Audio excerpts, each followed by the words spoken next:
Okay, hello everyone. Today is Wednesday, March the 29th, and we are continuing our study in A Course in Miracles. We're in chapter 2, the separation and the atonement. We're still in section 7, which is cause and effect. But this week we will be exploring paragraph 5. Paragraph 4 last week had us making a whole lot of, we found a whole lot of information in paragraph 4 last week. So I'm really excited to find out what we find in this. Well, before we get started with our prayer, I would like to mention to anyone, if you ever have an opportunity, you can go to ACIM. Let me see, I think it's acim.org. acim.org. And you can get this free copy of the Holy Encounter. It's a nice little pamphlet type thing that comes once a month. Well, it comes for twice a month. Like this is March and April combined. And it has some neat little things in it, suggestions for retreats, or they have pretty good articles. They have some like information that you can get free stuff. But so if you ever get a chance, just to go to acim.org and get yourself enroll in the Holy Encounter. And you'll get this it comes once every 2 months. But I find it really fulfilling. Also on, I think, Wednesdays, and I have never done it yet because it starts at 10 p.m. my time, and usually by 10 p.m., I'm asleep or trying to get to sleep. But they have a weekly ACIM live stream. And I think it's 7 p.m. Pacific Standard Time and 10 p.m. our time, Eastern Standard Time. I haven't had an opportunity to look into that yet, but if you ever get a chance, check it out and let me know how it goes, because I haven't done it yet.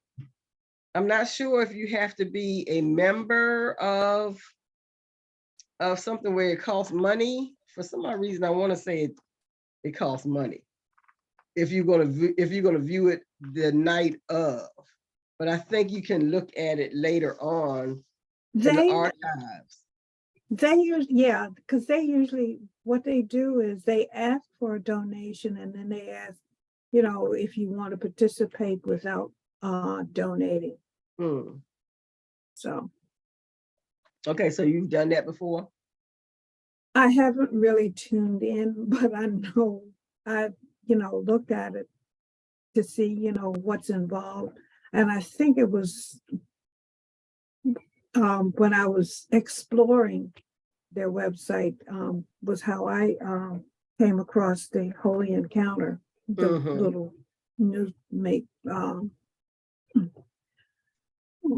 newsletter that you just showed. And I get that as well. Yeah. Okay. Yeah, cool beans. Okay, well, that's that little Holy Encounter commercial. I just want to let you all know about that so you can get a chance. So would anyone like to, start us off in prayer?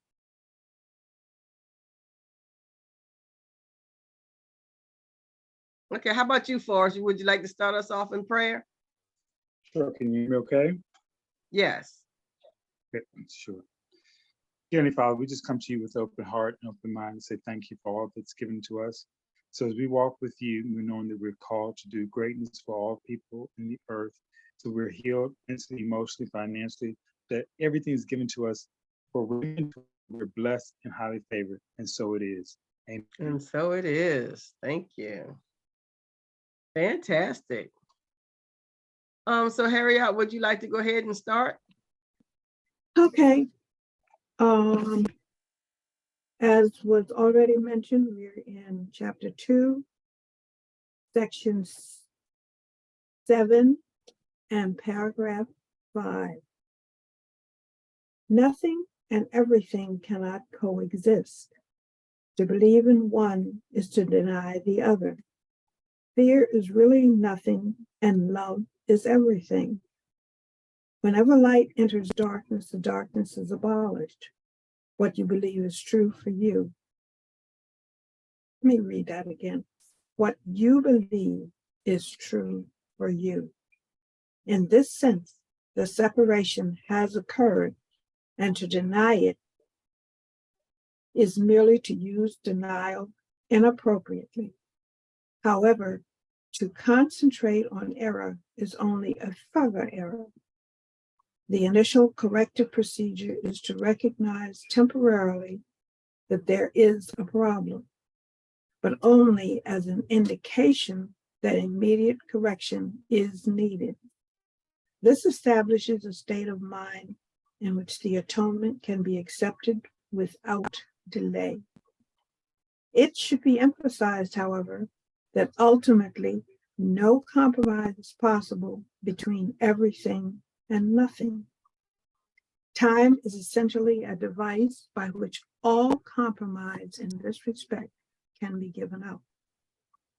It only seems to be abolished by degrees, because time itself involves intervals that do not exist. Miscreation made this necessary as a corrective device. The statement, "For God so loved the world that he gave his only begotten Son, that whosoever believeth in him should not perish, but have everlasting life," needs only one slight correction to be meaningful in this context. He gave it to his only begotten Son. That's interesting. I think the first time I read it, I might have misinterpreted that last sentence. But anyway, going back to the first sentence, nothing and everything cannot coexist. Nothing and everything cannot coexist. It's either all or nothing at all. The old cliche. And what it also brings to mind is, which I think is addressed in the third sentence, love is letting go of fear. And when we have everything, that means we do have everything. Nothing is missing. Nothing is, well, like it says, it doesn't exist.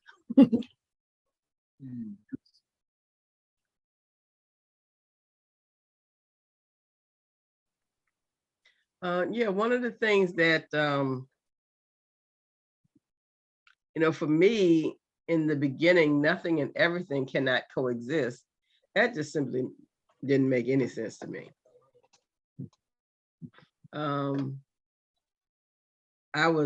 But now I'm beginning to see it better, especially when it has to do with your individual belief.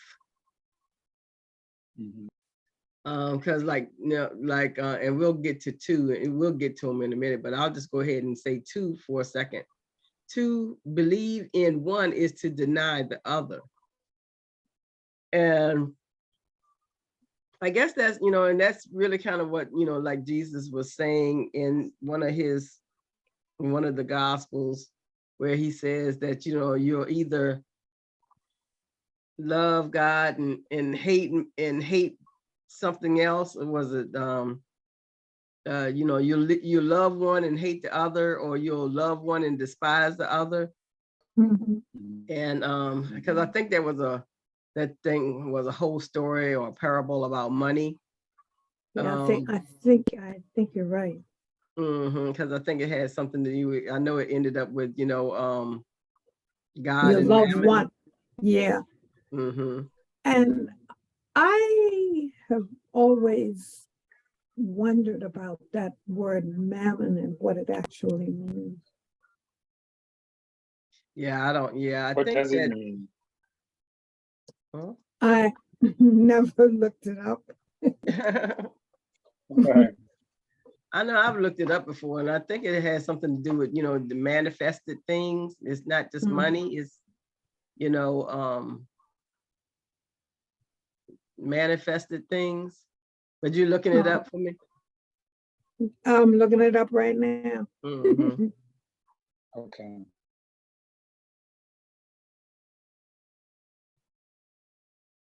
But yeah, this first sentence, nothing and everything cannot coexist.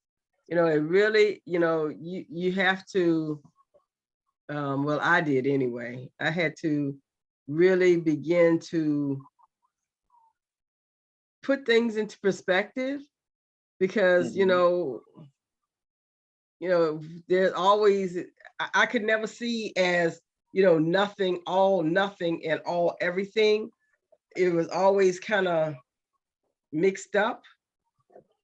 Mhm. So I guess for me, I had a difficult time understanding the difference between nothing and everything coexisting. It seemed like they coexist just fine to me. Well, Back then. But now I am, especially when we see to believe in one is to deny the other. That makes better sense to me. yeah. Mammon, Oxford Language Dictionary, wealth regarded as an evil influence or false object of worship and devotion. Say that again. Wealth regarded as an evil influence or false object of worship and devotion. It was taken by medieval writers as the name of the devil of covetousness and revived in this sense by Milton. And then when I looked it up, it says, what does the mammon in the Bible mean? And they just have one word, riches. And then they go on to explain mammon, biblical term for riches, often used to describe the debasing influence of material wealth. Okay. The term was used by Jesus in his famous Sermon on the Mount and also appears in the Gospel according to Luke. Medieval writers commonly interpreted it as an evil demon or god. So I mean, so it kind of starts off as a misuse. Right. If you misuse your riches. Mhm. Yeah. My computer is acting crazy. Oh, okay. So yeah, so we read 1, 2, and 3 actually. Fear is really nothing and love is everything. Yeah. And to me, that's just another way of phrasing the book that led me to A Course in Miracles. Oh man, I can't get away from it. Yeah, but and it really is important to be able to separate the two, so that, well, not so much separate, but to distinguish, what are you, what do you fear and what do you love? Exactly. And I feel like as of late, I just feel like that fear is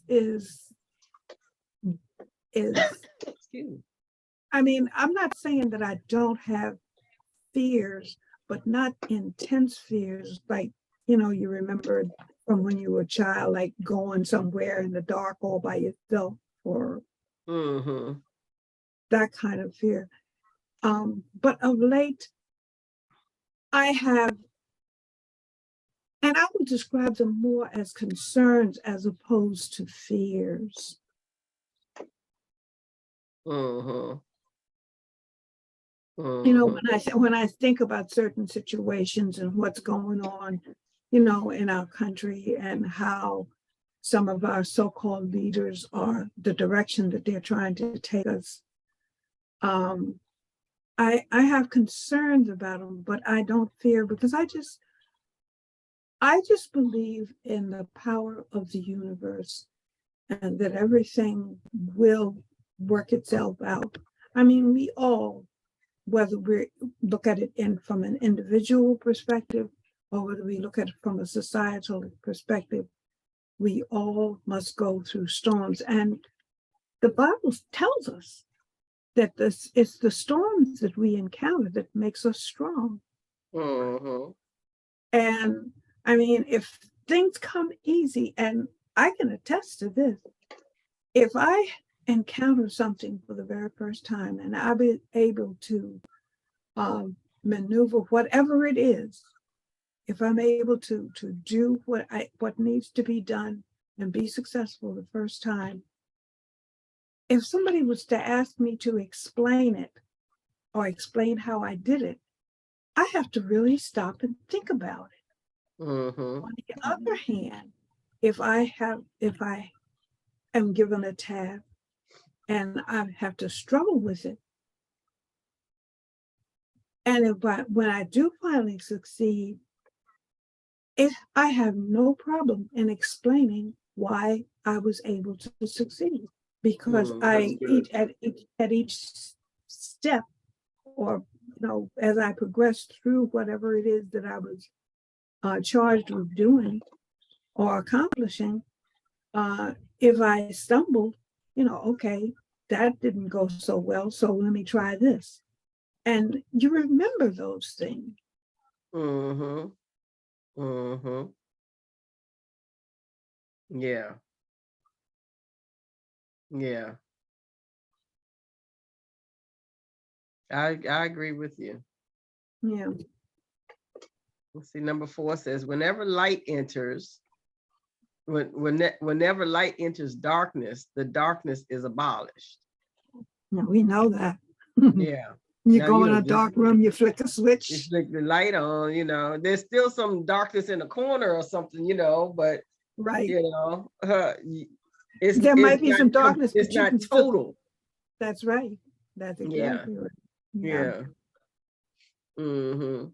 And when we're thinking of light as that spiritual awareness, and darkness simply as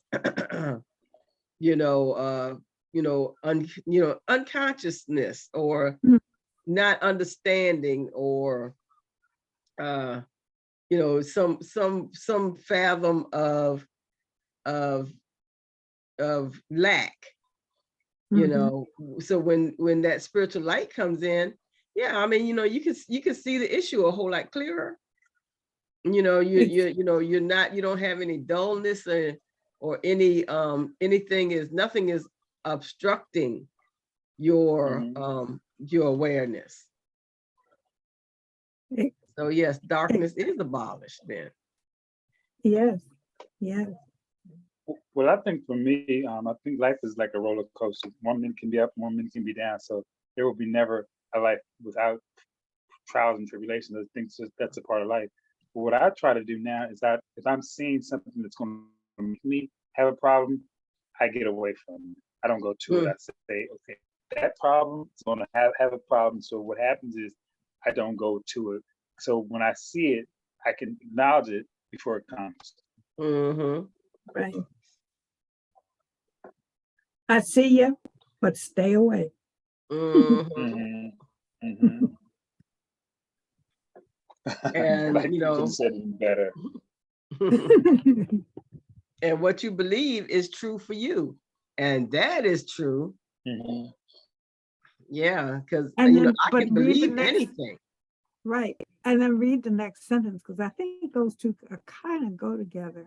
Mm-hmm. In this sense, the separation has occurred, and to deny it merely is, and to deny it is merely to use denial inappropriately. Well, 6 is a big sentence for me. So they do go together, but Yeah. it's easier to see that what you believe is true for you. Yes. Yeah. Yeah, because I can believe any amount of false information, and right. if that's what I believe, then it's going to be true for me. Yes, but then if usually what we believe is what we have been taught or programmed to believe, we and we haven't been taught anything different or taught a different or been given different information or contradictory information. So as long as what we know is what we know, yes, it's going to be true for us. But then when somebody comes along and gives us information that is a little bit more enlightening, or that will open our eyes a little bit more to whatever the issue is, I think that kind of goes back to whenever light enters, the darkness is abolished. And I think that really explains that number 5, what you believe is true for you. And it could be that you're in the dark and until somebody turns on the light. Yeah. Or until you're willing to accept something else. Exactly. Because if I only and that's the key. Yeah. And that is the key. Yeah, because if I choose to believe something, whether you can tell me, you can give me all the truth, all the facts, you can show it to me, but if I don't believe it, Right. I'm gonna still see the truth in my own head. Exactly. Right. Your truth. My truth. Yeah. Yeah. Yeah. Yeah.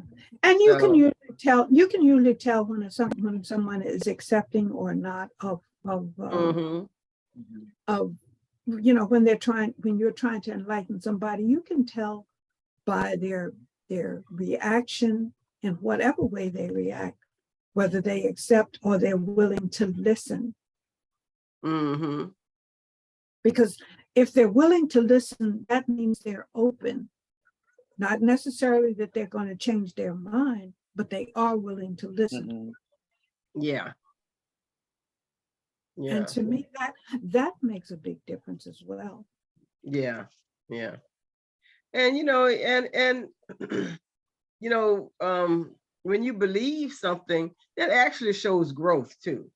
Because if you are believing in something that you have always believed, that your parents have believed, that you have been taught, that everything else, if you choose to believe that, and you might find out something else or some new information, or not necessarily contradictory, but that will maybe enhance what you learn. But if you stick to it and you don't want to believe that it's true, you're just going to stay there.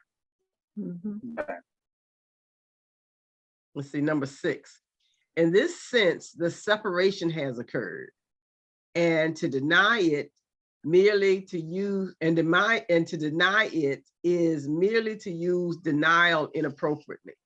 So there's a whole lot to really unpack in this sentence.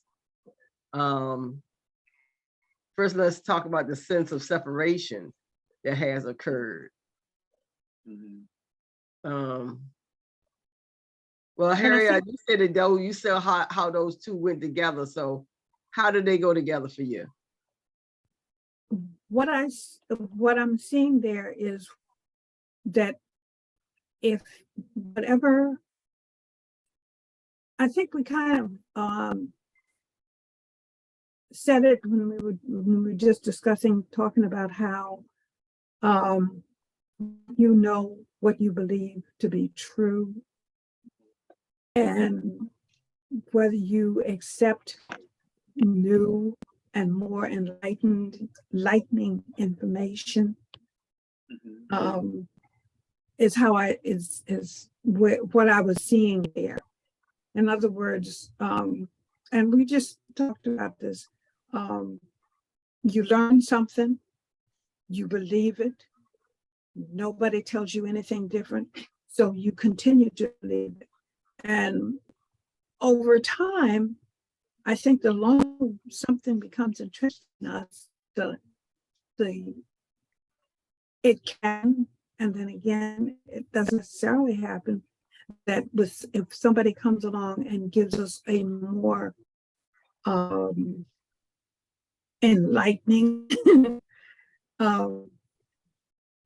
view of whatever the issue is or whatever it is that we believe in, if they come along and give us a more enlightening view and what we are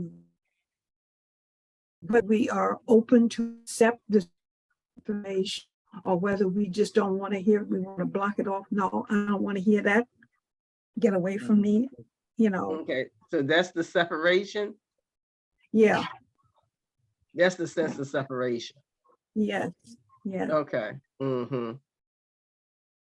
That if I'm refusing to see, Even listen. If you refuse to even listen, because I mean, you can listen to more enlightened way of looking at things, but you don't have to accept. And to me, the important thing is to listen to what somebody else has to say on the subject, and then you make the choice as to whether you're going to accept it or not. Does that make sense? well, I'm still trying to figure out how is the sense of separation, how does that occur? I mean, I get what you're saying, that, if we are, if I choose to believe and I choose not to accept, somebody else, and I only accept what I want to believe, and, I'm within, of course, that's within my right. And that's where to me, that's where the separation occurs. It's because I choose to stay where believing what I believe. Mm-hmm. Okay. And it's up to me to give you my viewpoints or whatever, but it is up to you to accept it or not. So And, why does it? and Why? what I'm saying here is, now it does not have to separate us, because we are one. We are all. Well, it's a sense of separation. Right. Yeah. Mm-hmm. Yeah. So yeah. So what causes the sense of separation? Is because I choose to stay believing what I want to believe. Yes. And it does and it doesn't, because if you choose to believe what you want to believe, I have to respect that. Right. But it will, how can I put this? I know what you believe, I know, and I understand it, but I'm not really accepting of your beliefs. So, and we discuss certain things, I know, for the sake of peace, I know not to get into a discussion, if you will, of whatever it is that we are in disagreement of. Because that's how the sense of separation has occurred. That's the best way I can explain it. Okay. Well, yeah, I'm just, I guess because I don't know, maybe I'm not seeing it. Well, maybe I'm getting a little stuck in what I'm seeing, because I'm just having a difficult time seeing if what I believe is true for me, which is okay. It's okay if I choose to believe it. Exactly. So how does that cause a sense of separation? In this sense, the separation has occurred. Is it just between you know, me and another individual or another entity, or is it me seeing something or me not willing to see something with, you know, just within myself? Okay, can I add to that? Uh-huh. I think sometimes when someone thinks it's just all about your whatever you think is your you can be narcissistic, because sometimes you have to be careful understanding that listen to someone else get their values and trust understanding it's not all about you, or it's not about everything's right in my world, so everything has to be right in your world. So I think it's sometimes we have the understanding to make sure that other people's thoughts and being able to not know that you can and change your thoughts, understanding it's not all about you. You have to understanding other people are valuable. Okay. All right. Well, let's just finish out the sentence. Okay. And to deny it is merely to use denial inappropriately. I know in unity, affirmations and denials are really big. One of the first things of the tenets that you learn in unity. I don't know, is denial one of the, how is denial described in A Course in Miracles? Do you have your glossary, Harriet? Yes, I do. Hold on just a second.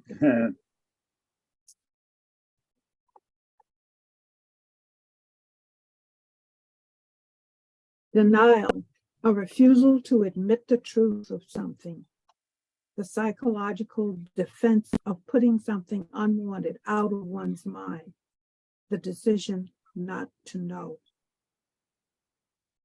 And that's with the Course? Glossary from the Course in Miracles. Mm. It goes on to say the ego's thought system is a denial of reality, refusal to admit the truth. This submerges our awareness of reality deep in the unconscious mind. Oh, wow. We then deny the raw hatred, guilt, and fear we feel inside, which comes from our denial of truth. This very concealment affirms that we still believe in these emotions. The more common use of the word is found only rarely in the Course. The proper use of denial is not to conceal illusions, but to calmly refuse to admit that they are true, to correct our belief in their reality. And this refers back to the second chapter and the second section. I said that statement that I just read refers back to the second, refers to the chapter that we're in, but the second section. Let me see if I can find it real quick.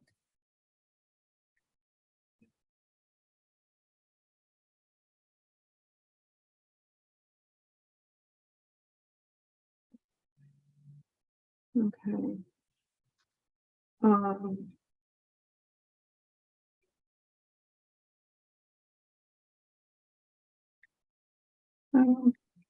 don't exactly see it. It says two, wait a minute, yeah, 2.1. Oh, I'm looking at the wrong thing. Chapter 2, section 2. Yeah. I'm not getting this. It says T2, the Arabic 2, Roman numeral 2, then the number 1. Oh. Do you want to go to it? 11. And then it says 11. Do you want to go? Do you want me to go to it, Harriet? If you can find it, because I'm not finding it following their way of abbreviating things. Okay. So the separation and the atonement as defense would be section 2. And what did you say? Okay, You said It had- 2. okay, maybe they're talking about the whole paragraph, Maybe. because there's a colon between the 2, 1, and then it says 11. Here it is right here. It denies the ability of anything not of God to affect you. Oh, okay. All right. Now, I what does get it. that mean? That's a lot. That's a lot. What does that mean? Mhm. It denies the ability of anything not of Not God of to God affect. to affect you. And that's what where Forrest, if you can remember back in our Unity days, because that's where I got Forrest from. I met Forrest at Unity. At Unity, yeah. We clicked immediately too. Huh? We clicked immediately. Immediately, we did. It was we back did. in that room, right? Remember back in that room? That's where I first met you. It was like a light shine on you. That's where it just began. Yeah, so when we talk about a denial, and I'm going to go back to the fear and conflict. Yeah, before I forget. Yeah. No, we're in cause and effect. Yeah. When and that's the thing in using a denial, is that we understand that we deny the power of anything that is greater. We deny the power that anything can take us to the point where we believe that that's greater than God, or greater than our higher levels of consciousness. Okay, there are several definitions in the Revealing Word, edited by Charles Fillmore. The mental process of erasing from consciousness the false beliefs of the sense mind. Denial clears away belief in evil as reality, and thus makes room for the establishing of truth. Consciousness is made up of a multitude of false individual and race beliefs. Through denial, we get rid of these shadows of reality. We cleanse the temple of the mind of those thieves and robbers of our good. In so doing, we make way for the planting of the seeds of truth that will bring us an ever increasing supply of good. And then it says, see, in parentheses, it says, see affirmation. And and so I guess that, so I'm gonna move on from the sense of separation, because I'm kind of stuck there. So I can move on from there. But because I get that whole idea of denial, and it says and to deny it, and I'm guessing it's that separation, to deny. I don't know what we're denying here. I'm assuming that we're denying that sense of separation.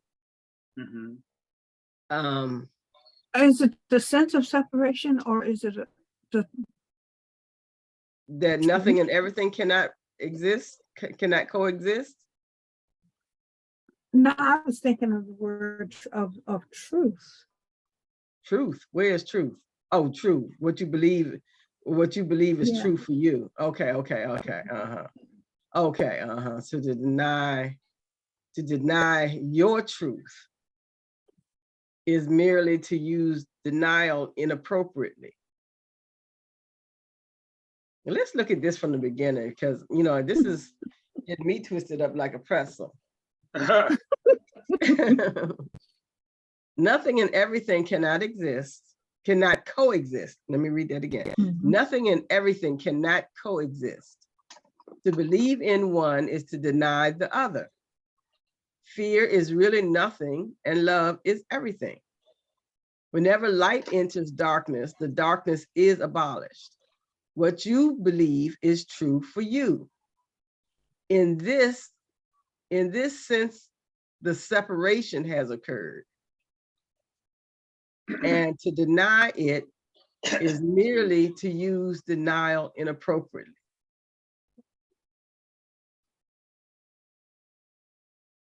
In this sense, the separation has occurred.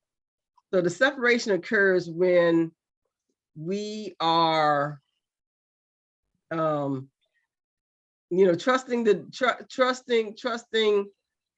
the ego more than we trust our spiritual, our higher consciousness. Mhm. That's separation. Can you look up separation? Can we see what separation is? Okay. Um, Separation. Oh, that begins with S. Well, on my page, it does.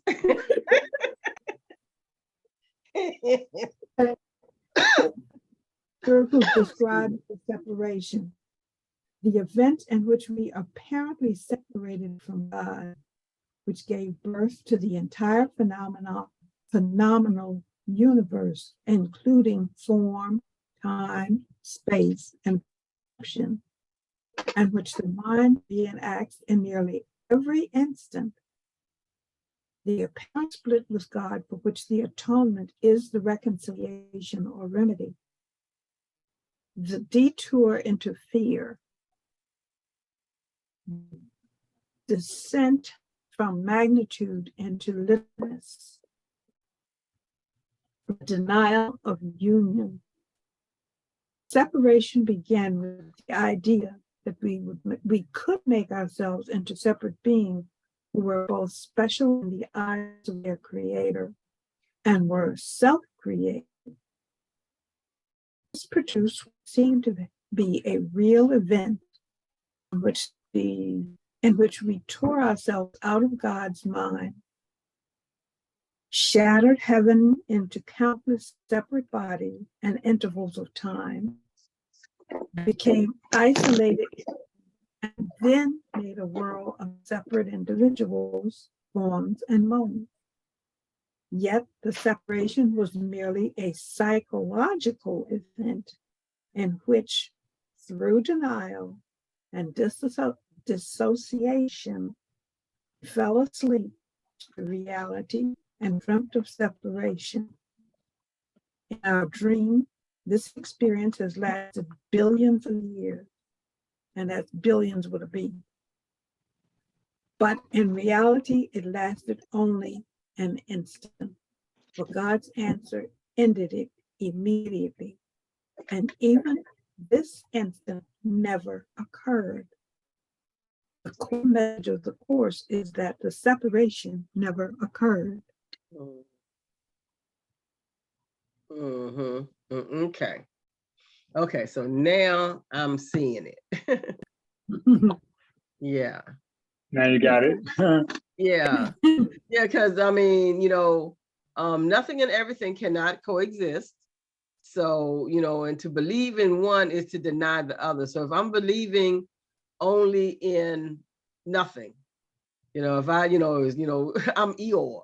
Oh no, everything, nothing good is going to happen to me. So I'm not looking at my good. So I'm not. You're not looking at what? My good. Oh, good. Okay. Yeah, I'm not looking at my good if I'm only seeing that nothing good can happen to me. I'm not looking for good. I'm looking for the negative. And Right. that's the thing. And that's the thing that I believe in. I'm believing, what's true for me is that, I have this dark cloud over my head. Everything bad always happens to me. I got Murphy's Law and all of those other things, step on a crack, break your mother's back. All of those things are already happening for me. And I'm not allowing, say, light to enter in to relieve me of these dark thoughts. So in that sense, separation has occurred, say, for me. Now, from what we just heard about the world in how the world sees itself as separate, as a psychological ailment, is really interesting, because we're all under that same psychosis. Mhm. And so now denial makes perfect sense, and to deny it meaning that we're denying the sense of separation.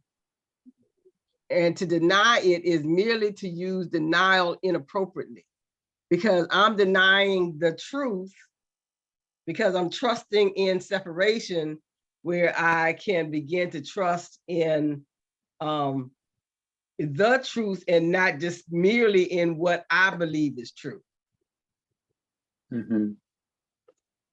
Right? Yes, Right. yes, yes. Okay. I had to roll that one over. Oh, okay. Yeah. So what? And when I said so, How are y'all seeing this?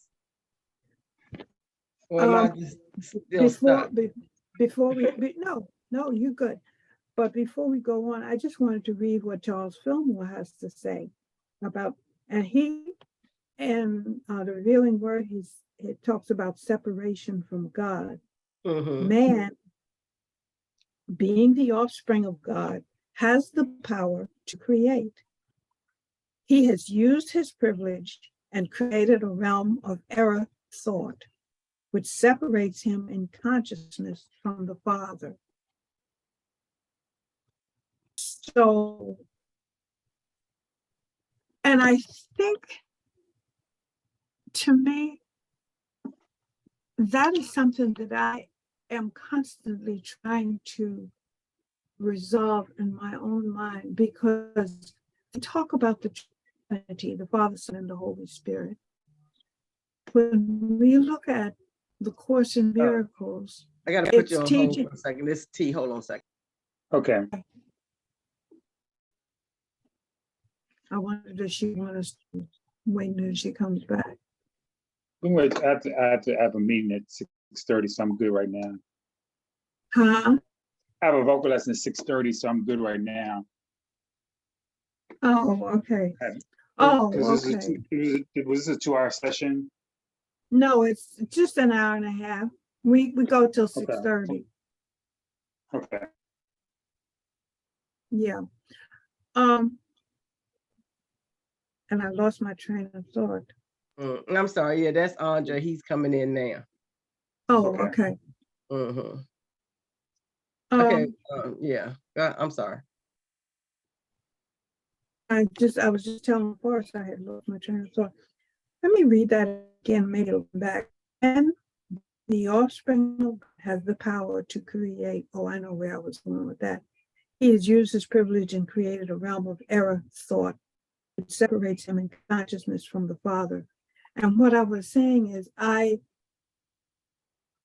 have not quite pinned it down, but I have this, I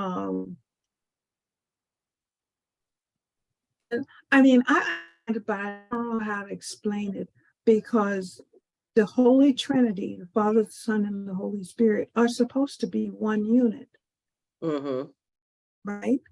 Right. And I understand that they are one, but the way we are taught, the way I was taught anyway, through Sunday school and church, that we're looking at three different things, but they're supposed to be one. Okay. And, having been told that for so many years and for so long a period of time, I understand it. I accepted the fact that they three are one, but I still struggle. I guess I could say I still struggle with trying to explain it. I understand it, I accept it, but I don't know how to explain it. Oh, well, I'm gonna tell you what happened, what worked for me.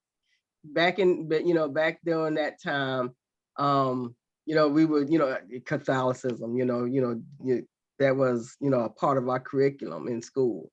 And we was Right, described that, it was like a clover, like a 3-leaf clover, there's the Father, the Son, the Holy Spirit. And, but right. they're all, Right. but, it's one stem, one plant. But at the same time, the movie, The 3 Faces of Eve came out, or I Mhm, watched it on television. mhm. And because she was 3 people inside of her body, that's the thing that made it more Understand. understandable. Because she walked around, and 1 minute she was like a good time girl, then she was a child, then she was the demure housewife. Oh, okay. So if she Oh, walked in a room She wasn't, and you she never took on the persona of a male. no, Okay. not the 3 Faces of Eve. You might be talking about Sybil. Yeah, maybe. Mhm. Because I saw both of them. And Yeah, it's been a long the 3 time since Faces I've of seen Eve either had one. Joanne Woodward. Right, right, yeah. Yeah. I know the movie you're talking about. It's just been so long since I've seen either one of them. Oh, But anyway, when she walked in the room, if you only knew her as the demure housewife, you would think that that's who she was. If you saw her out on town, having a ball, you wouldn't know that she was the good time girl. Right. So that was to me how I understood the attributes of the Trinity. That now at the time I was still seeing God as a man, Jesus is a man, and the Holy Spirit, we were told that he was a person, but he was, we weren't supposed to be able to see him as a person. He was like kind of like a ghost. Right, Right. right. He was kind of like a That's ghost. what He we was often see-through. believe. Right. And you often hear the word The Holy yes, Ghost. Yeah. Holy Ghost. He Right. was Yeah. see-through. He could float. He could do all of that stuff. He wasn't, what's the word? Corporeal. Astro? Human.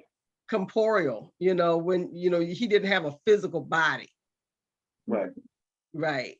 But anyway, so that's how I always saw it. And I guess that's, for me, what this is saying here is that, because we believe what we believe, like you were saying, you accepted it, but you really couldn't believe that because it didn't make, you couldn't really see it as true. So it never really gelled for you.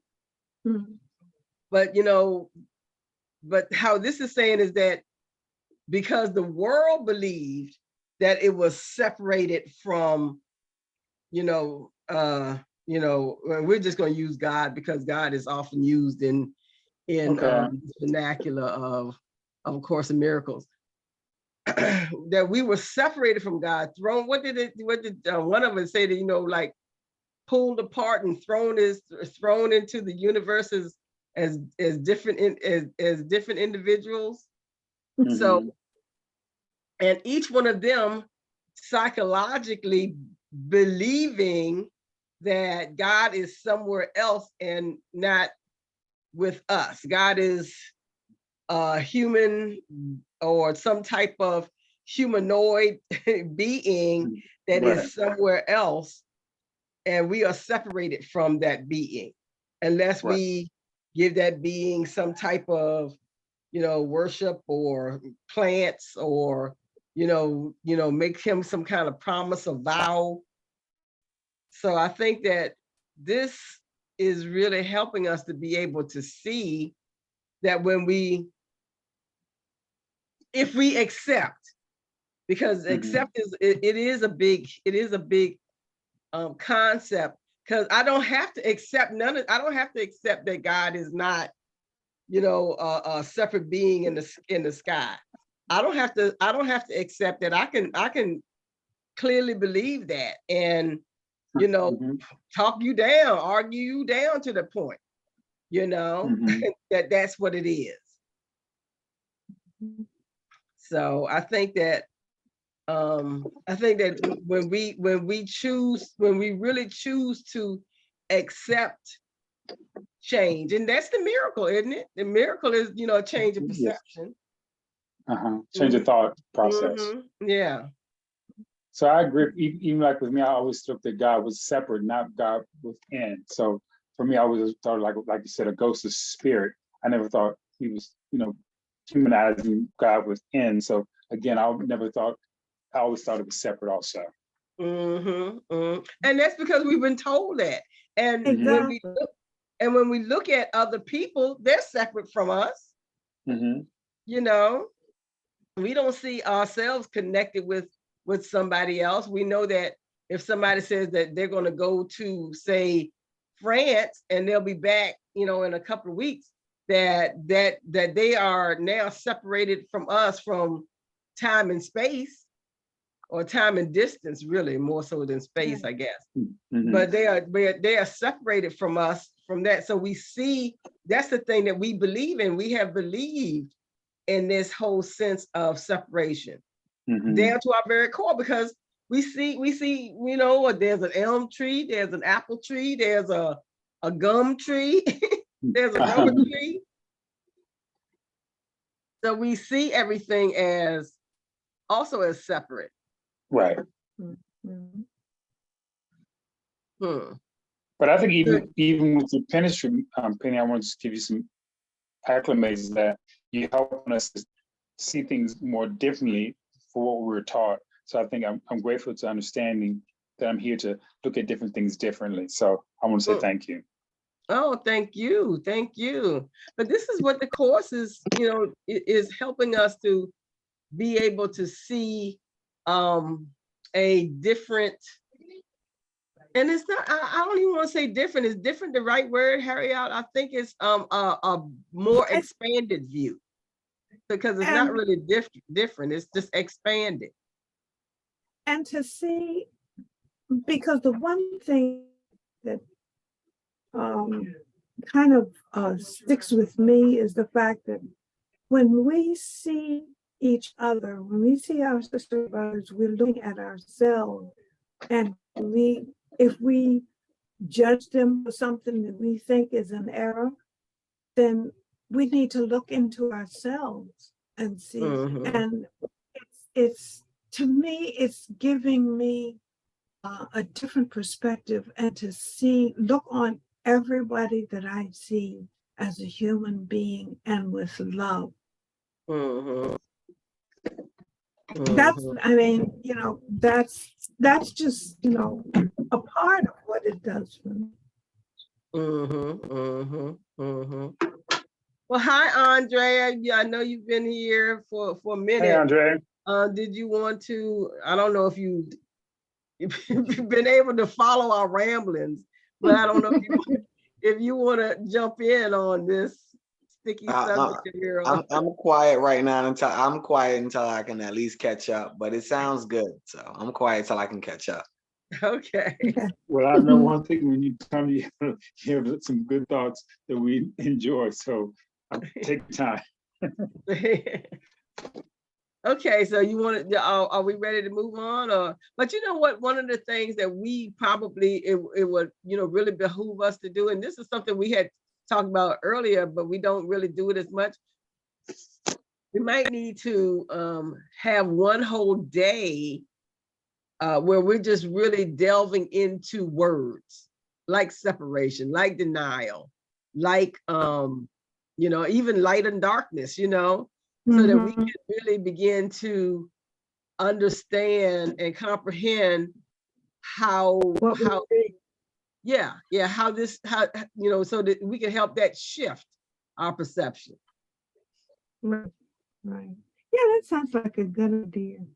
Yeah, let's well, not next week, but soon. Let's try to incorporate something like that. Oh, you know what, we could do it probably at the end of the chapter when we do the reviews. Yeah, that sounds like a good idea.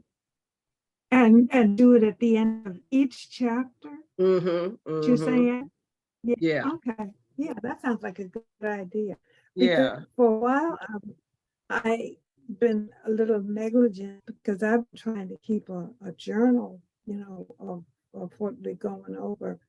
When I first started, I was very diligent in trying to create a dictionary of the terms. So But you they just gave me already an excuse to get back to that.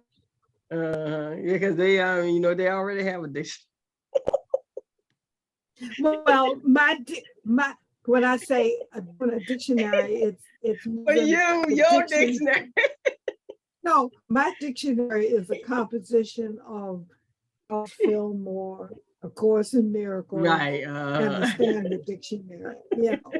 That's what I'm saying. Oh boy. Yeah, okay, we all copying out the dictionary. Yeah. Start from the first Hey, word. Making it our own. We're making it Start our from the first word, aardvark. right? Okay, so let's do number 7. However, to concentrate on error is only a further error. And that part is very true. If you're trying to stop smoking cigarettes and all you can do is say, I don't smoke cigarettes, I don't smoke cigarettes.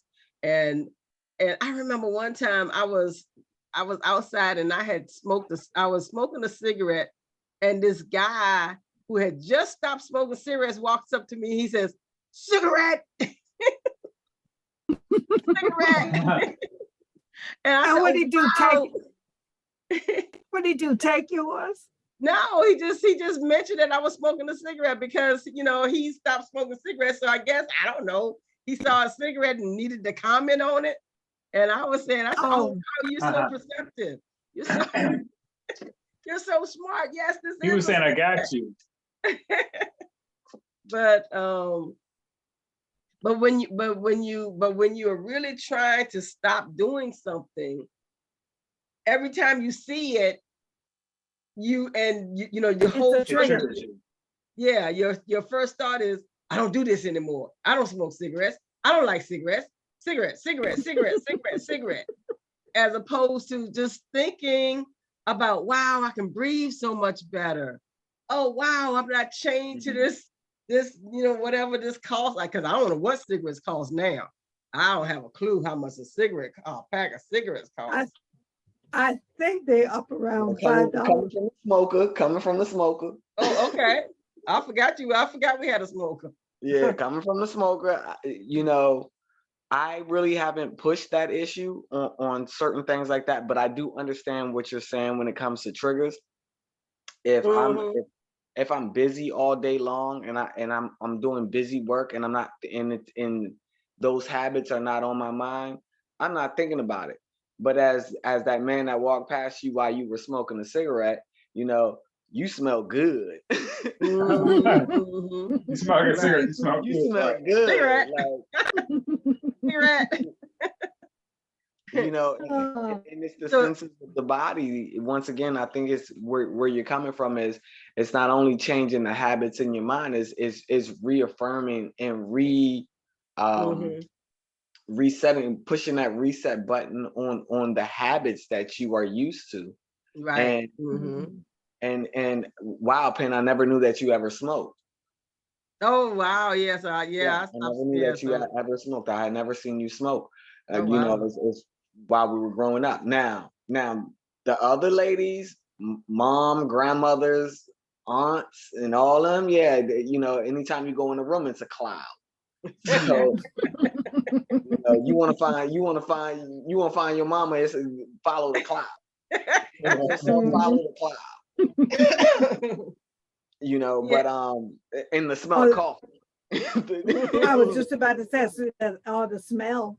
And the smell of coffee. Yeah.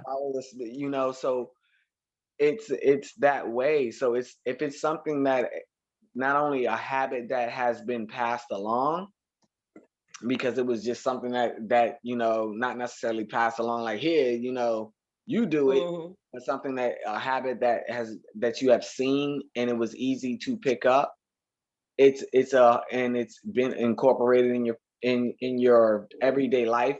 it's kind of hard to, it is harder to pull away from that type of situation because it's something that has been around you. You know, if you lived in a house of smokers for 40 years and you're a smoker yourself, and then you decide to quit smoking, when you go to your parents' house, it's gonna, you know, it's, you have to get used to that trigger.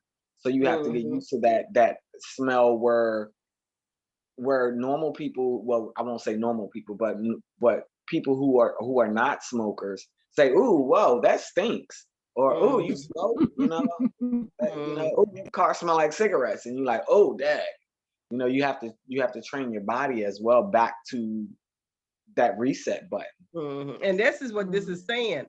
However, to concentrate on error is only to further error. So if I'm just concentrating all the time on okay, I got to go over to mama's house or grandma's house, and everybody gonna be smoking, and I can't go in there. I am, and so now I'm focusing and concentrating on that error as opposed to Just going in there and smoking a cigarette. right, yeah, or to that I just don't smoke anymore. I just don't have that habit, and Yeah. nothing, and I deny the power Mm.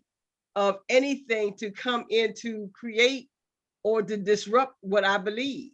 Now that Yeah. I have a new thought system, now that I have a new belief system, I deny the power of the smell of cigarette smoke. It's not going to affect my consciousness. It's not going to affect my physical senses.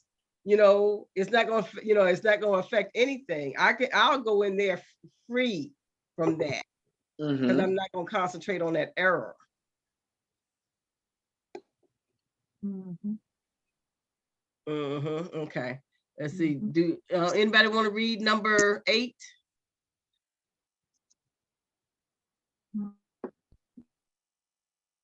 The initial corrective procedure is to recognize temporarily that there is a problem, but only as an indication that immediate correction is needed. And I mean, honestly, guys, I'm just finding this out.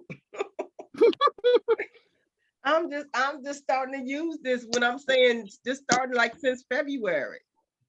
I'm just really, getting to this part where the initial corrective procedure is to recognize temporarily that there is a problem. Not to bring it up to myself over and over and over again.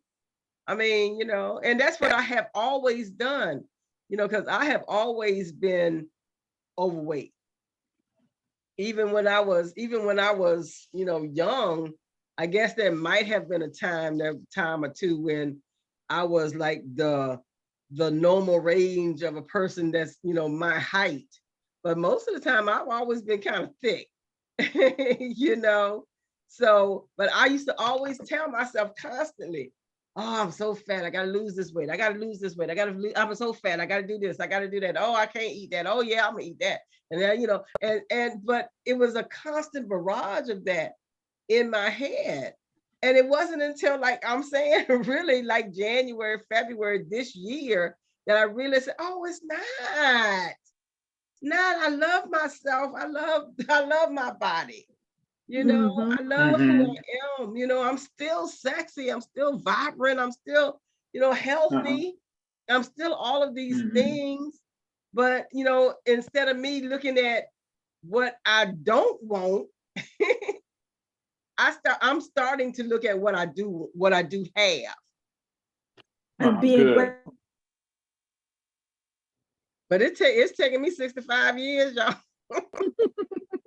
Taking me a long Since time to years get there. young. Well, thank you there, sir. Thank you there, sir. You know. So does anybody else have Yet any? some things do take a while.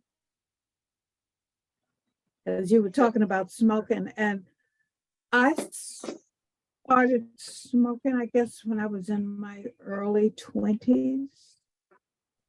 And I smoked for a long time, but then it got to the point where, and I was able to quit, and I'm not going to say cold turkey, but I got to the point where I didn't enjoy it, and I knew I had to stop, but it was an addiction that I had to have that cigarette. And I go for several days and not have a cigarette, and it didn't bother me.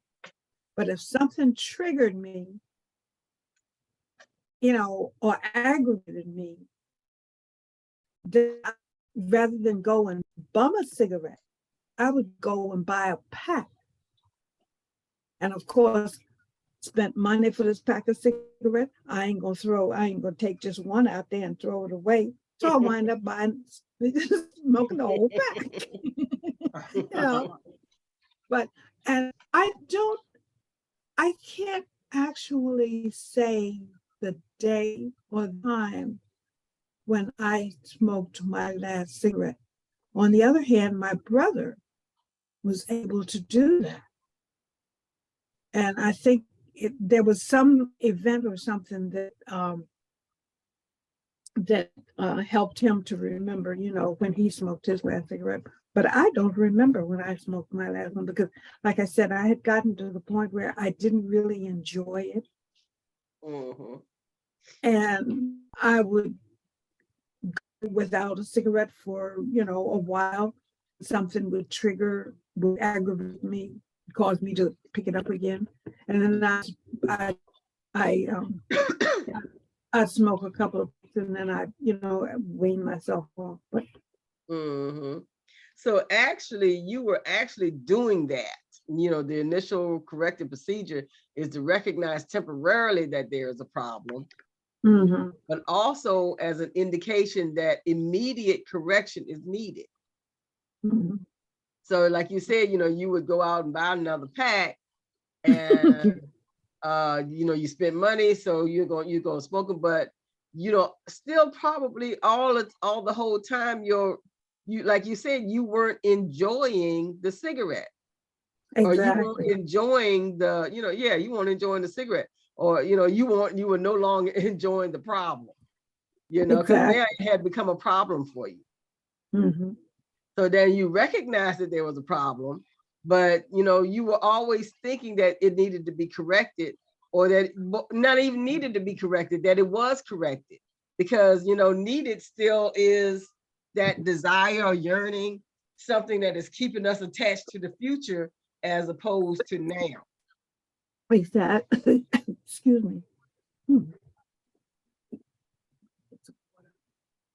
Anything for us, Andre? I'm just enjoying the conversation. Okay. Because we're really not talking about cigarettes. We've been talking about cigarettes a lot. Now. We really not We were talking just about cigarettes. using that as an example. Well, yeah, I understand. I definitely understand the metaphor, and to see how so many people can have so many different things that can be habits to them, and they can know that they can correct them, and to wean yourself off of certain lifestyles is a challenging thing. If you if you're used to eating 3 pounds of bacon a day, and you decide to become a Muslim, you're gonna have a problem, brother. Got a problem. You're gonna have a problem. Big problem. Somebody put a bean pie in your face on the third day after bacon, without bacon, you can get that bean pie on my face. You lose your mind. And I think that is the same thing with anything that we kind of lean towards too. Now we do have certain things that we all kind of can say, I enjoy this, or I can indulge here, but I don't indulge the way that someone else does, and that can be, many different avenues. So it just depends on the person and what you're looking for. Right. Miss Harriet, like you said, one of the things about me is I know I smoke. My thing is I know I smoke, and agitate me if you want to. The first thing I'm gonna do is say I need to get up out of here because I need to smoke me a cigarette. You know, I need to smoke me a cigarette. I need to breathe real hard because this oxygen is not working right now. Need some nicotine. It's This clean air. oxygen is working. And, you know, so, I mean, imagine that when someone is addicted to relationships Mm-hmm. Or or religion or anything. religion or religion for the matter while we're speaking or religion, and that's a big heavy one, you know, Yeah. just addicted to a religion and or a thought process in a religion and not even interpreting the religion. Mm-hmm. Uh, Mm-hmm. you know, it kind of comes in so many different points of views, but I think once what this passage is saying, once it's recognized, it's okay to wean yourself off. There's no reason to try. If you have the strength to go cold turkey, do it. But if you need to wean yourself off, there's no, you know, wean yourself off. There's no such thing as falling off the wagon. You Right. know, Mm-hmm. you, Yeah, you, and yeah, and you know, and this is just saying, you know, it's just a temporary thing. You know, you don't dwell on it. You don't dwell on it at all. You know, you just, you know, if the trigger comes, then you deny the trigger, and that's it. You know, you don't have to. You know, you can celebrate it if you want to, but you just deny the trigger immediately. You don't, and you don't dwell on the fact that, oh yeah, I did it this time. I didn't, you know, smoke the cigarette or, you know, genuflect or whatever it is that you're doing, you know, you know, when you are making a change. and that's that catch that we have when we're making a change. If you don't mind me to piggyback off you, Pen, is when we do give into that trigger, and you feel bad, or it's either two ways. You either go, I feel bad about that, and you kick yourself in the butt, or you say, I got away with it. Okay, well, I got control of it, and you'll never Mhm. have control of it if you're thinking in that manner. Because Right. Mhm. if you're sneaking and saying I got away with it, or you feel bad, that Mhm. means you're not Right. supposed to be doing it. If you Right. going, aha, I got away with it, you're not supposed to be doing it. Right. Mhm. Yeah. And we're not recognizing our truth. Hmm. You Exactly. know, we're not recognizing our truth, and whether our truth is based in fear or whether our truth is based in love. Hmm. And we have to, you know, and that's one of the things we had mentioned earlier is we might have to redefine the thing that we're doing now, because our consciousness has shifted. But you know, it's 6:22, but we started kind of late because I talked a long time about the holy encounter. So, but let's still kind of, you know, go through. I don't want to cut everything off, but we got several sentences. I got another meeting at vocal lesson 6:30. Okay, then, darling, we'll see you soon. Okay, see you tomorrow. All right, All bye right, bye. brother. Peace and blessings. Okay. Thank Let's you. see. 10. Anybody want to read 10? I can read it. It should be emphasized, however, that ultimately no compromise is possible between everything and nothing. Yeah. Yeah. Eventually, you're going to have to realize that I'm going to have to either do it or don't. What the old folks say, piss or get off the pot. Right.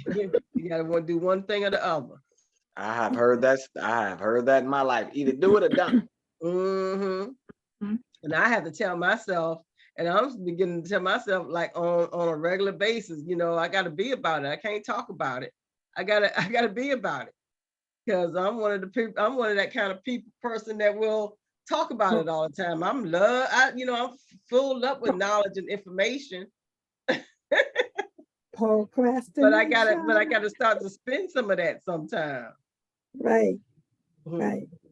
Yeah. It's what's called procrastination. Yeah. Right. Yeah. And that's basically based around a behavior that is something that I believe in. I believe Right. in, you know, being able to sit around and do nothing or watch TV or play my game or, you Well, know. can I ask? I mean, not to stay on topic, but can I ask a question on what we're Mhm, saying? mhm.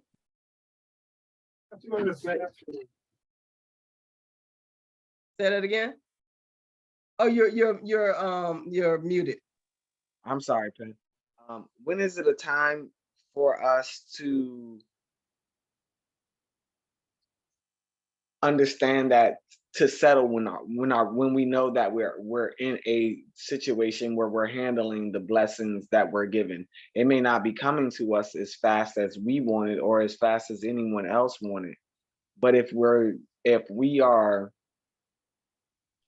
staying true to what we are saying, how do we um, maintain that balance? Well, I mean, I'm gonna, just simply patience. Give yourself some, be patient with yourself. The whole thing about when you're balancing, you have to make these adjustments until you get comfortable in that balance place. So, and you really don't matter what nobody else thinks. If you're up on the high wire, walking from one building to another, it really doesn't matter what anybody else is thinking. I mean, and, you put that into consideration, but at the end, only you can be your inner balance. So I think that if you are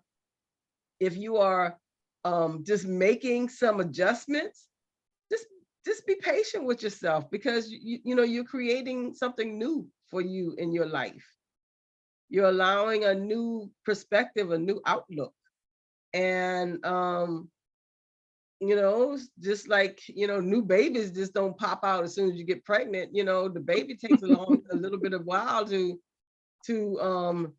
germinate, gestate. I can't remember what the term is. I ain't had babies. Develop, yes. So we have to do the same thing with our new area of consciousness. We just have to be patient and enjoy. I think that might be another part. Enjoy where you are at the moment. Then you don't have to look towards something that is not happening now. Just be find not only satisfaction, but find joy in where you are now. So that's my suggestion. What about you, Harriet, to his question? I would say what you just said, to be patient and look within and believe in yourself and know that if you think it, you can do it. And like you said, you just have to be patient. The first time you got up on a bicycle, you weren't able to ride it unless you had the training wheels.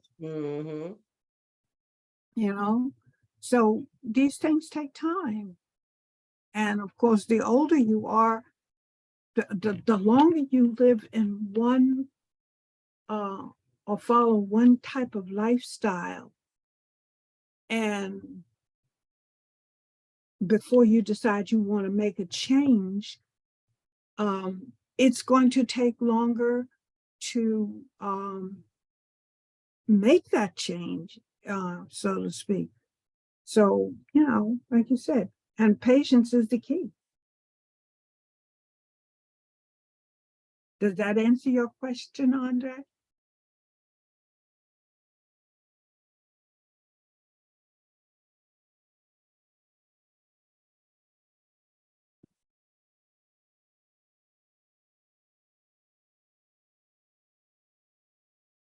You there? Yeah, I'm sorry. Yeah. It answered my question. It seems to be that while we're thinking individual and we're looking outside in and we're seeing the outside, Mm-hmm. the outside may be moving faster than what's coming for that individual, or may seem to be. So it's that patience and understanding that as long as you're in tune with what you want, you are on that right path. Mhm. And actually, you stepped right into number 11. Time Oh, is essentially a device. You did. Time is essentially a device by which all compromise in this respect can be given up. So, when we are accomplishing something, we just understand that time is just a device so that I don't have to compromise with this situation anymore. It is this way now because a change has occurred. I'm not, vapid, where I'm, trying to decide between one thing or another, or trying to get you or another person to understand where I'm coming from. Everything is, there's no more compromise in it. Everybody can see where I'm coming from because this is how I live now. These are my chosen desires, and I live like this now. And so there's no more, and time is the thing that accomplishes that. Because now everybody on the outside can see what's working on the inside of me. Mhm. Mm-hmm. Mhm. Number 12, it only seems to be abolished by degrees because time itself involves intervals that do not exist. And that's the truth. Somebody's always, Mhm. we always got some kind of weird time restraint. I mean, here we are right now in daylight savings time. And a time interval. Where are we saving the daylight? Because we Right, because I mean, it's still, it comes to an end when it's supposed to come to an end. We don't have any control over that interval, but here we are, mandated by law to change our clocks, and they try to make it fun for us. Let us drink an extra hour with. yeah, you gain an hour in the fall and you lose an hour in the spring. Yeah. So but the truth. So where's the saving? Right. You gain, Exactly. you lose. Exactly. Under somebody's bed. Like I said, they try to make it fun for us. Turn your clocks back. That's what you hear on the news. Mhm. But now we see that it only seems to be abolished by degrees because time itself involves intervals that do not exist. I mean, it gets dark when it gets dark. But That's yeah, right. That's right. It gets it, dark when the sun goes below the horizon. yeah, it really doesn't. I've been seeing it and I've been looking because I have one clock in here that I have not changed because I like to laugh at it. Uh-huh. And as early as and I get up as usual. I get up early in the morning. So I'm laughing at the clock on the stove because I haven't changed the clock on the stove. Thank God it's not a VCR because that would just be Right. murder. Thank God it's not, that'd just be murder. But it's funny because when I get up and I'm still getting up at the same time that I feel that my body wakes up. My body gets Mhm. up at that point in time. Mhm. It's a certain point in time, no matter wherever the clock says, I'm Mhm. gonna either get up. Either I'm gonna get up and use the bathroom at 3 o'clock in the morning, or I'm gonna get up at 5 o'clock in the morning. I'm gonna sleep the whole night away, and I'm gonna get up around 5 o'clock, 5:30, 6 o'clock. Mhm. So I really don't pay it any mind. But it's funny to look at the clock because especially like example this morning, I got up at 5 on the dot, but I was restless. And so when I got up this morning and I came downstairs and I looked at the clock, it said 4:45. And I'm like, and I'm laughing. I'm like, yeah, it's about 4:45 outside. It's about 4:45 dark outside. But it's 5:45. Right. So I'm laughing. I'm like, okay, well, I'm up and I'm just moving around. So let me go ahead and start my morning. But it's funny to see the time, and it doesn't affect me on that level. Now, Right. when it's time to go to sleep, that's a little different. That now I can see the difference in that point of view, because I'm like, okay, it was supposed to be dark. You know, my body kind of waits for my body's kind of like anticipating for the sun to go down so I can settle back for the evening. But otherwise than that, I pay no mind to the clocks in the way that time works like that. It's more of a timing of the way I have to handle it Mm-hmm. personally. And I mean, we all got to go to jobs and things like that, but personally, on your personal time, I don't really see a clock on personal time. Mm-hmm. Because time itself involves intervals that do not exist. That's right. Hmm. Number 13. We can probably read 13 and 14 together. Miscreation made this necessary as a corrective device. Miscreation made this necessary as a corrective device. The statement, "For God so loved the world that he gave his only begotten Son, that whosoever believeth in him should not perish, but have everlasting life," needs only one slight correction to be meaningful in this context.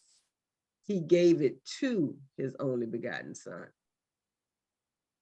I probably shouldn't read both of them, but we can put it because it is 6:36. But we started a little late, so that's okay. Miscreation made this necessary as a corrective device. So miscreation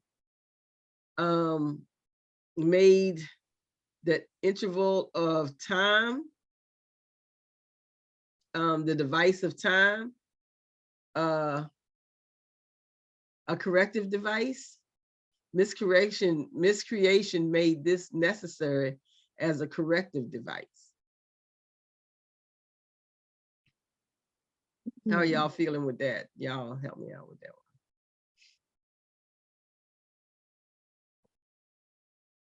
one. No? Okay. No, I'm trying to. I don't agree with that situation. I mean, I could say, maybe it's the word of miscreation, using the word miscreation at that point of view. I can say, um,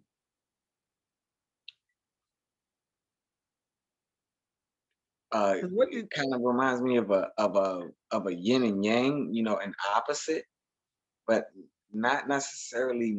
I don't think miscreation can create. I think miscreation. I don't think it can create.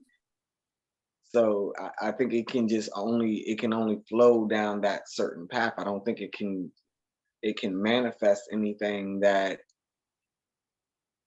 is tangible in that point of view. So well, and especially for it to be a corrective device, I would have to break that one down. I'm gonna have to smoke a yeah. Willie, break that one down. I'm thinking that miscreation made this necessary as a corrective device. And let's go back to Are they talking about time? yes. Okay. But I think it's also talking about abolishing not having compromise. This establishes a state of mind in which the atonement can be accepted without delay. Damn, did we read that? Yeah. Oh, okay. This establishes a state of mind in which the atonement can be accepted without delay. I think that this is what we're talking about. Miscreation made this necessary as a corrective device. I think that, okay, if we're going to go back to the smoking cigarettes, and now we understand that, okay, I don't smoke cigarettes anymore, and I don't, and I deny its power over me, no matter what the trigger is, or what the situation calls for. I know I can sit in the room of smokers if I can breathe. I can sit in the room of smokers and understand that it can't affect me. And I Mhm. think that that's the miscreation that we're talking about, is that, that I miscreated in the first place. And that was the corrective device that I needed at the moment to correct, so that, okay, now I'm no longer a smoker. I'm not addicted to anything, or, I'm not challenged by, or enraged by, or triggered by anything that can make this thing happen again, because I miscreated smoking from the start. That in itself was the miscreation. That's how I'm seeing it. That miscreation made this necessary as a corrective device. That now everything that I'm taking away from me, that smoking, and that I thought that's made smoking solve my problems, now all of those problems are gone. I can walk in the room and you can agitate me, and I'm not going to be agitated by it, because I have a calmness around me now. Or I'm not affected by your, anything that might put me out, or trigger me, or put me out of balance. I'm not affected by that anymore, because of how I overcame that whole idea of smoking, and what I accomplished through that. It wasn't just that I accomplished the whole fact of not of smoking, but like Andre was saying, I now my nose, I smell better. I can smell things more. I can, I have more time. I have more money. I ain't never seen a time when I got stopped and had more money. I ain't never had no more money I before. ain't never stopped nothing, man, and had no money. But That's why I keep doing the effectively, things that I do.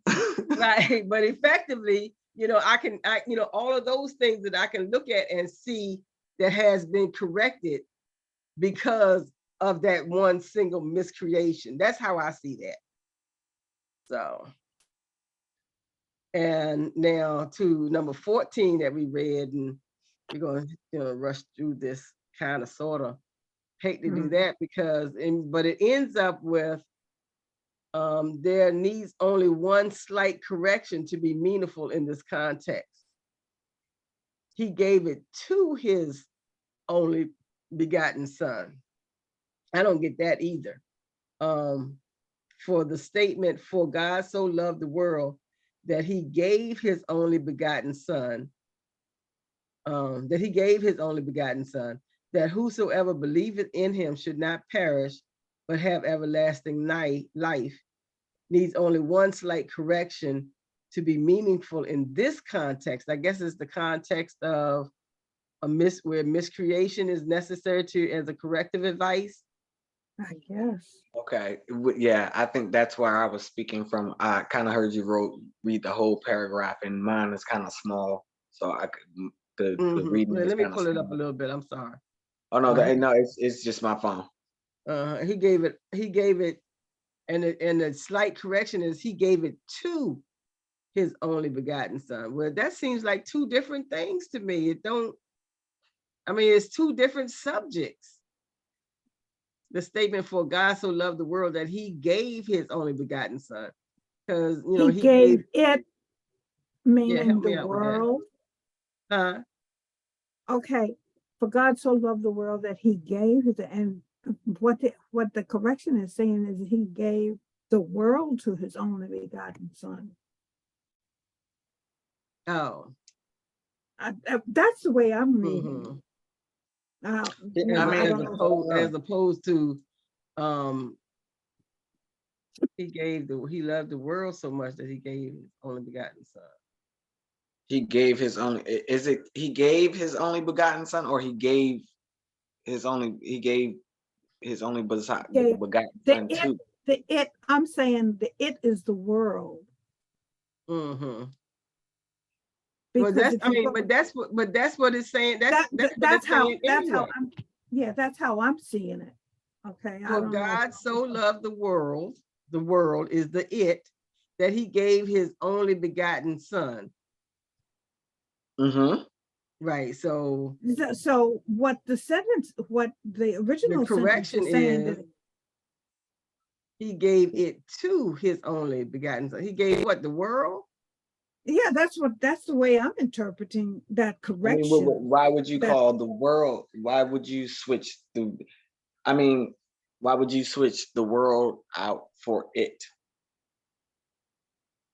I think That's that's what, what. because I'm looking at it word for word.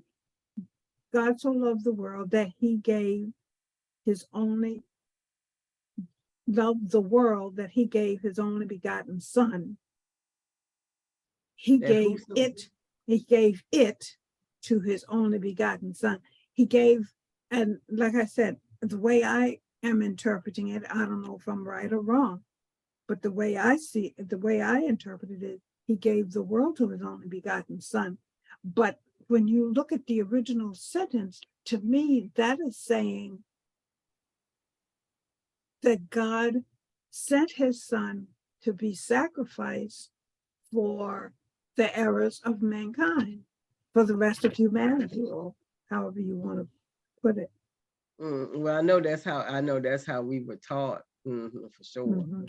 Yeah. For God so loved the world that he gave his only begotten son. So that whosoever believeth in him should not perish, but have everlasting life. So you're saying that the world is the it. So Yeah, that's how so I see it. Mhm. I'm not saying I'm right. No, we ain't saying who right and who wrong, because Yeah, but no right or wrong, not at all. yeah, Because I mean, Okay. I'm you not got a saying better answer than confused about the it. yeah, I yeah. you're just So don't know saying it. where it comes how do from. you guys see it? I'm I trying don't to know where figure out, it comes from. yeah, I'm trying to figure out, well, he gave it to, see, the word here is to. He gave it to his only son. So he gave the world. So you're saying, Harriet, for God so loved the world that he gave the world to his only begotten son. But isn't that what it is anyway? I mean, isn't, I mean, wasn't that what, Wait, let me, because I have, for God Not from so loved the world that he gave, his only son, whosoever believeth in him should yeah, not that's what perish. I'm trying to figure out where the it and what is the it. I don't. I mean, now as far as where you were speaking, Miss Harriet, I'm not. I I don't think that Jesus inherited the earth by dying. Mm, yeah, I don't think the world is, I think that nobody considers the world the earth. Usually the world has to do with people, societies, concepts, that kind of thing, Well, I mean, more so than just the planet Earth. yeah, I don't. I mean, hearts and minds. Yeah, I mean, this is a conversation that we're still having over 2,000 years. It, there's only a very choice few people who can stand up, to the lineage, to the story in the history of Jesus. There's not too many of them that can be like, hey man, I'm in the, I got stats like Jesus. Not too many of them, and it hasn't been too many of them. I don't know. I don't see it from a point of view. I don't see it from a point of view that this was something that any of us was not chosen to do. So once again, when it comes to a certain point of Christianity, I do have my beliefs. I do know this. I do practice a certain truths of Abrahamic religion, but when it comes to certain of the mythos, it kind of throws me off because I don't. It's so much missing, or it's so much that's not told to me personally. So it leaves Amen to that. Mhm. so But holes are open, and I can kind of bob and weave. And if you let me go down a rabbit hole, you know I'm going. but I think it is. I think you're right here. I think it is the world Is it the because world? the statement for God so loved the world because he said he gave it to his only son. So God so loved the world that he gave it to his only begotten son. The world.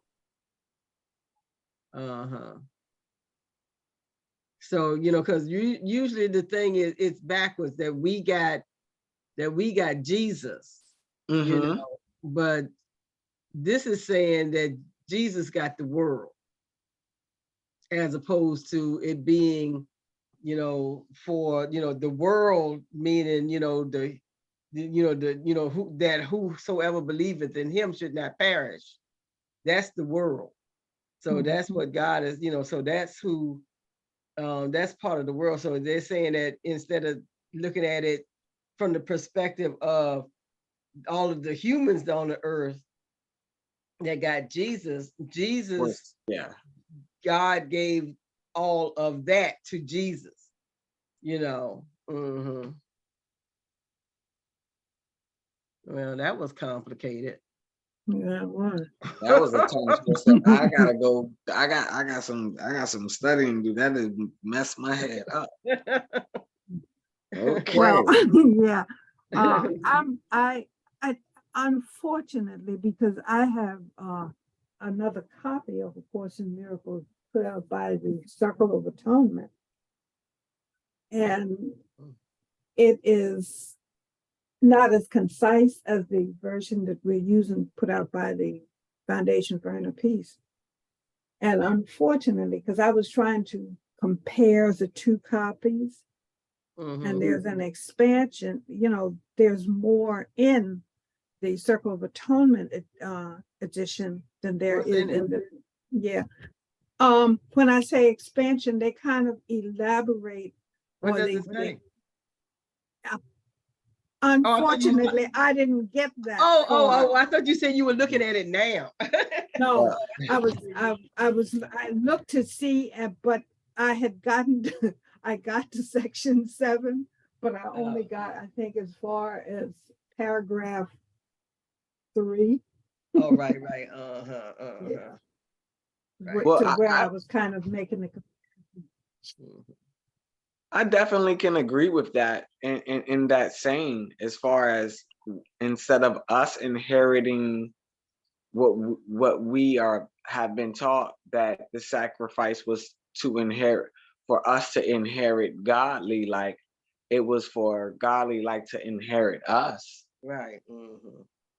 That is a Mhm. definite way to look at it, Yeah. and put it from a point of view, no matter however you look at the mythos. um and it kind of brings back, and it kind of brings you back to that, to Genesis. To me, everything I always try to take back to Genesis, but it kind of brings back to Genesis to me, that if blood was spilled from us, then blood was spilled from from a god, or the gods, however you want to look at it. and that was an atonement. So that's a good way to that's a great way to look at it. I'm gonna have to study on that one. Thanks for the rabbit hole, ladies. Well, that's it. We don't have time to do the manual for teacher's manual. Yeah, let's try to do well. Next week we're going to try to work in the story of the crucifixion. Chapter 6 and I think 27 has it talks about the Holy Week and what is it? The picture of the crucifixion, or something to do about the crucifixion. Yeah. Oh, I got something in my Oh. nose. Goodness gracious. But anyway, I opened that window and must have got some pollen in there. But now, so we're gonna try to do that next week. And if we can creep in a thing, if for the manual of teachers, we'll give that a try. But I think we're gonna be jam-packed next week as well. Yeah. So let's do our roundtable real quick. It's 6:55. What did we get from today's session, and how can we apply it to our lives? For me, I need to go back over this because there was a lot here, and I guess for me it needs a revisit. And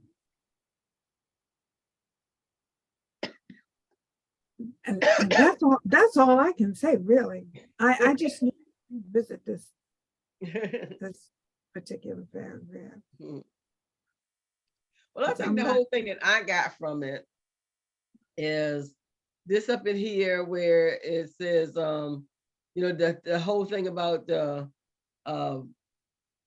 where is it, that is a temporary problem, the initial corrective procedure is to recognize temporarily that there is a problem. Yeah, because right now, like I said, I'm finally getting to that point where I realize, okay, I don't have to stay focused on the thing that I don't want. Let me just focus on what is. What you do want, yeah. But even not that so much, because what I do want is still in the future. I really just want to enjoy where I am right now. So I'm really learning how to do that. That, yes, this food that I'm eating, it tastes delicious. And I never was a fast eater anyway, but I might not always have, really paid that much attention to all of the flavors. So I'm being more mindful about when you eat the thing that I am correcting. And so, I think that's, that for me is where I am right now. I am in this initial corrective procedure, because I'm starting it out. It's brand new, and I'm allowing myself to enjoy it, as opposed to resting on, okay, it might not happen for me again this time. Well, so and that's what I say to myself. So it don't happen. Right. But the thing that is happening is so good. It's so fantastic. So that's where I am on my on what I got from the class today, and how I can continue to apply that to my life. How about you, Andre? What did you get from the class today, and how can you apply it to your life? Well, I was late for class today. I need detention. But How many demerits? How many demerits should you get? somebody to, take a gold star off my wall. But no, what I have really learned, and what I can really incorporate with what's going on today, is time. And how I choose to use my time, and being aware that my time is my time, even if I'm dealing with someone else's personalities, universe, for if I have to be around someone, I am using the time that I'm using because I am doing it for me. May not understand my time,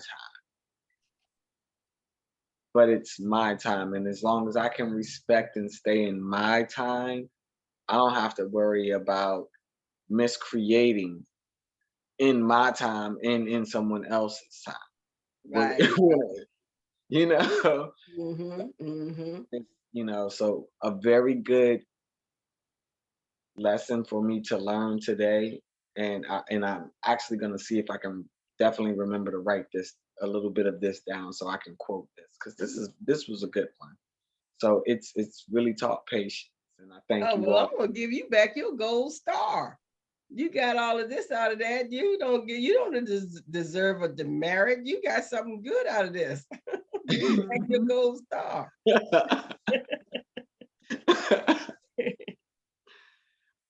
I enjoyed it today. Good. Well, fantastic, because you came in right at the right time. Well, that was the end of the day session. It was a good session. I did get a lot out of it. But let's see. Only thing we got going on there tomorrow at 11, we have Forrest that comes in to talk about I am. I am, and that's at 11 a.m. So please join us if you can. Let's see. Saturday. Also, tomorrow night from 7 to 8:30 p.m. We're gonna be concluding with the Introduction to Gnosis. introduction to Gnosis. So we'll be finishing up with this book, right? Oh, here it is. We'll be finishing up with this book. Finally. Finally. We'll be finishing up with that book.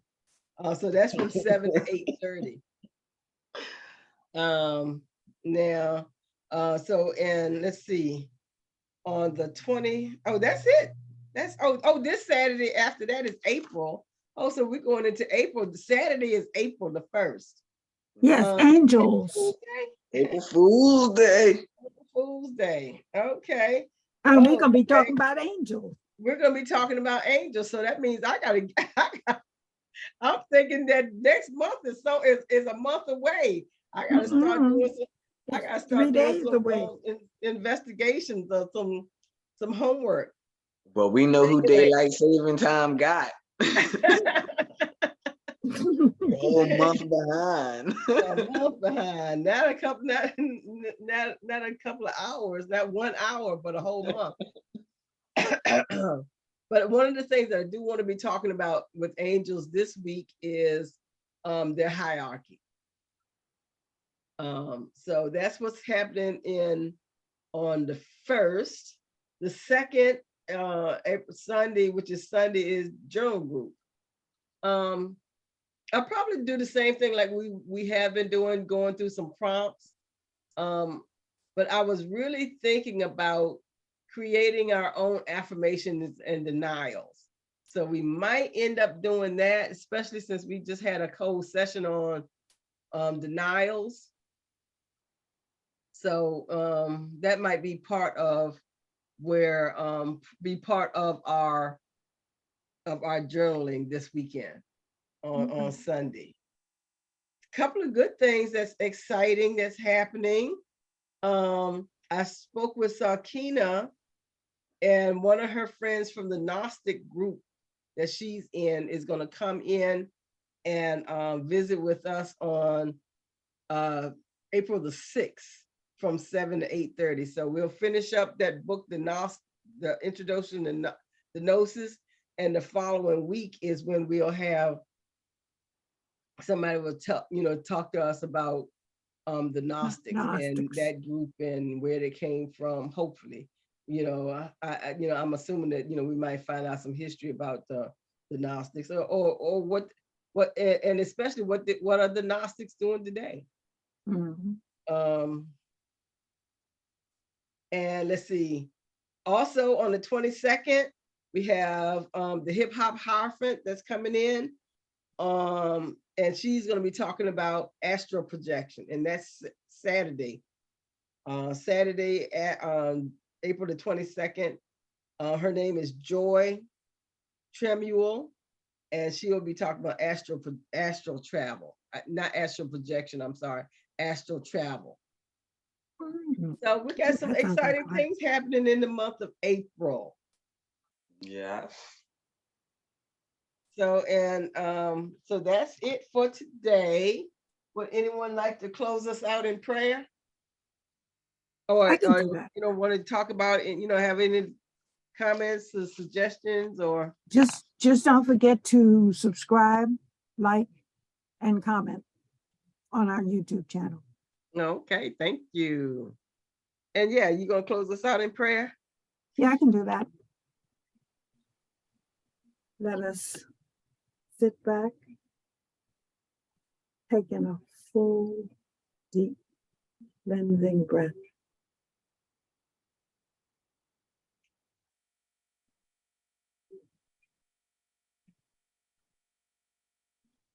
Letting go of all of the negativity that might be trying to invade us,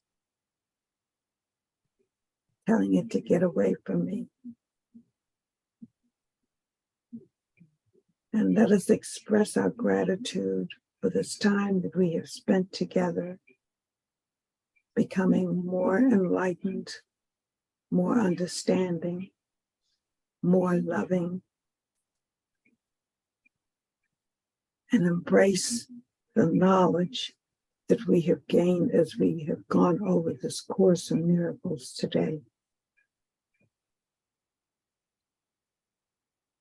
And let us take what we have learned, the lessons that we have learned, the knowledge that we have gained to help make our homes, our communities, and this world a better and more peaceful place to live. And let it be so. And so it is.